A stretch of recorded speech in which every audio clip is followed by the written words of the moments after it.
తెనుగోళ్ళు ఇచ్చిన శిల్పక పండ్లు తేనె మామిడి పండ్లు తీయంగా తిందామె తీరొక్క పండ్లు చిలక నేరేడు పండ్లు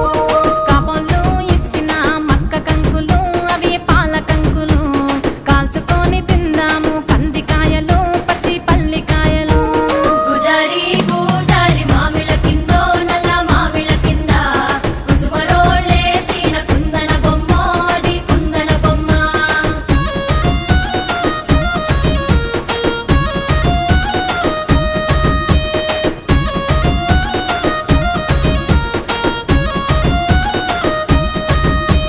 బెస్తోలు పెట్టిన పచ్చి చేపలు